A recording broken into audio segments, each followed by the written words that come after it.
Bagaimana cara membuka pembicaraan? Dalam buku Public Speaking for Success oleh Dale Carnegie, menekankan bahwa pembukaan pidato adalah momen krusial yang menentukan bagaimana pendengar akan merespons keseluruhan pembicaraan. Pembicara yang sukses memahami pentingnya menarik perhatian pendengar sejak awal dan membangun koneksi dengan mereka.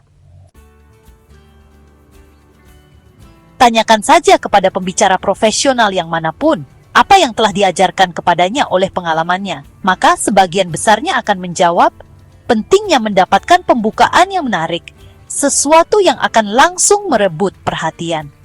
Untuk itu, praktis semua pembicara sukses akan terlebih dahulu merencanakan hampir-hampir kata-kata yang tepat untuk pembukaan maupun penutupan.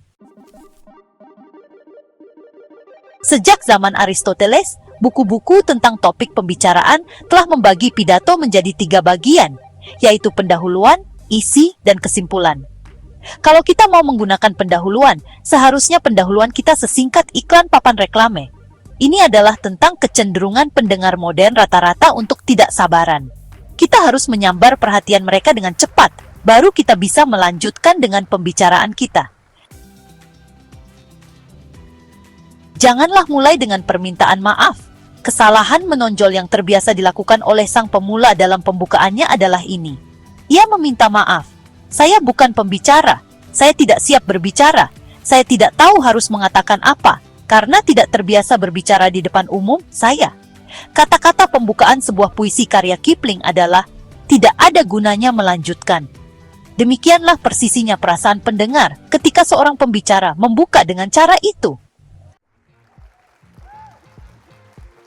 Begitu kita tampil di hadapan pendengar, dengan sendirinya mereka memperhatikan kita, pasti.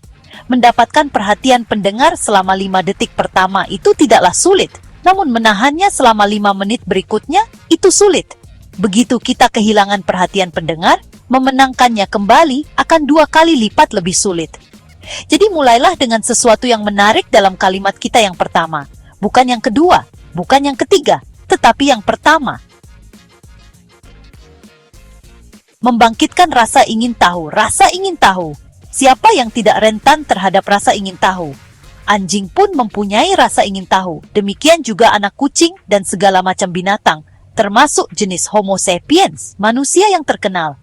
Bangkitkanlah rasa ingin tahu pendengar kita dengan kalimat pertama kita, maka kita akan mendapatkan perhatian mereka yang tidak terbagi.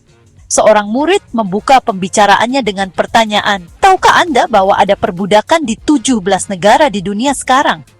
Pembukaan ini bukan saja membangkitkan rasa ingin tahu, melainkan juga mengejutkan para pendengarnya. Perbudakan. Sekarang, 17 negara tampaknya sulit dipercaya. Negara apa saja? Di mana saja?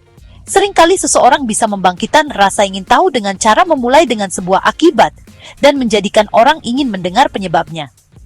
Anne Fisher yang menulis kolom tentang pekerjaan dan karier bagi majalah Fortune membangkitkan rasa ingin tahu para pembacanya dengan pertanyaan, apakah orang-orang di kantor Anda tampaknya tidak seantusias dulu?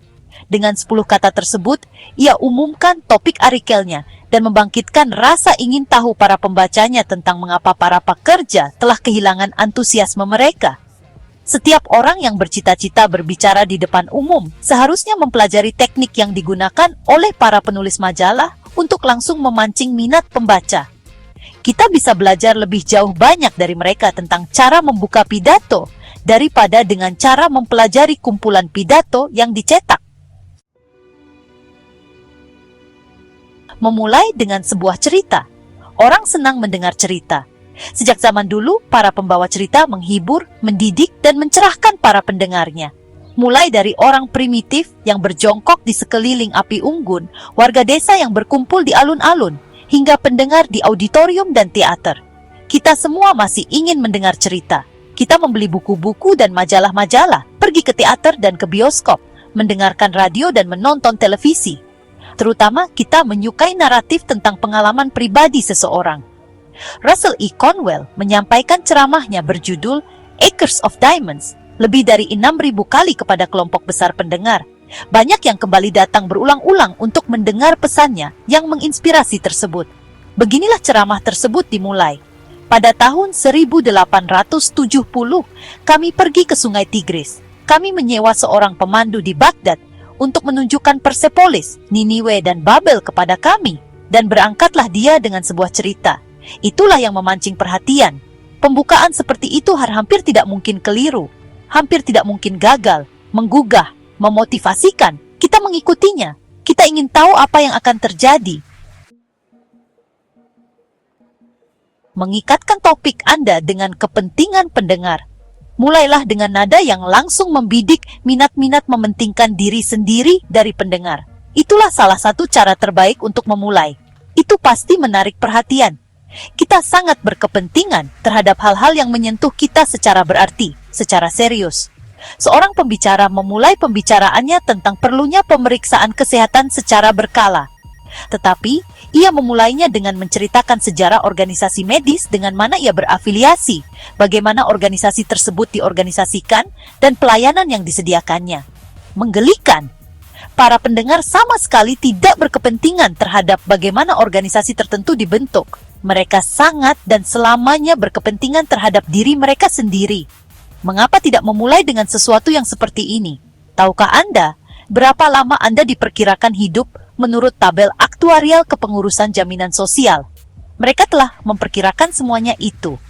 Misalnya, seorang pria berusia 30 tahun mungkin akan hidup selama 40 tahun lagi. Seorang wanita berusia sama mungkin akan hidup selama 50 tahun lagi. Tabel-tabel itu didasarkan pada jutaan catatan. Jadi mungkinkah Anda dan saya berharap mengalahkannya? Mungkin dengan kehati-hatian yang benar, mungkin. Namun langkah pertama adalah menjalani pemeriksaan jasmani lengkap. Lalu, kalau kita menjelaskan secara rinci mengapa pemeriksaan kesehatan berkala itu perlu, sang pendengar mungkin berkepentingan terhadap organisasi yang dibentuk untuk menyediakan pelayanan tersebut. Akan tetapi, mulai membicarakan organisasinya dengan cara yang tidak mempertimbangkan perasaan orang, itu sama dengan mengundang bencana, mematikan. Memulai dengan fakta-fakta yang mengejutkan, kejutkan pendengar Anda. Jadikan mereka duduk tegak dan memperhatikan. Ucapkan sesuatu yang akan nyentak mereka dari lamunan mereka. Agar efektif, kita harus menuntut perhatian. Seorang pembicara yang topiknya adalah keajaiban radio, memulai dengan pernyataan ini. Sadarkah Anda bahwa suara seekor lalat yang berjalan melintasi sebingkai kaca di New York bisa disiarkan lewat radio hingga terdengar bergemuruh di Afrika Tengah seperti air terjun Niagara? Dan seorang pembicara lainnya tentang topik kejahatan memulai pidatonya dengan pernyataan, bangsa Amerika adalah penjahat terburuk di dunia. Walaupun pernyataan tersebut mencengangkan, demikianlah kebenarannya. Cleveland, Ohio, mempunyai angka statistik pembunuhan 6 kali lipat dibandingkan dengan seluruh London. Ia mempunyai angka statistik perampokan 120 kali lipat menurut populasinya dibandingkan dengan London. Jadi, pembukaan yang kuat adalah kunci sukses dalam public speaking. Dengan memulai dengan pernyataan yang kuat, mengajukan pertanyaan, menggunakan humor yang relevan, menceritakan kisah menarik, menghubungkan dengan audiens, menyampaikan tujuan dengan jelas, serta memanfaatkan keheningan dan gestur, seorang pembicara dapat menciptakan kesan pertama yang baik dan menarik perhatian audiens sejak awal. Dengan menerapkan prinsip-prinsip yang diajarkan Dale Carnegie, siapapun dapat membuka pembicaraan dengan cara yang lebih efektif dan membangun koneksi yang lebih kuat dengan audiens kita.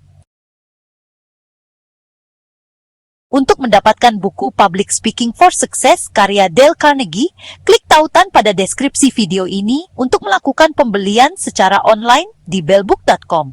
Bellbook.com adalah toko buku online yang sudah berdiri sejak tahun 2009 dan melayani pengiriman ke seluruh wilayah di Indonesia.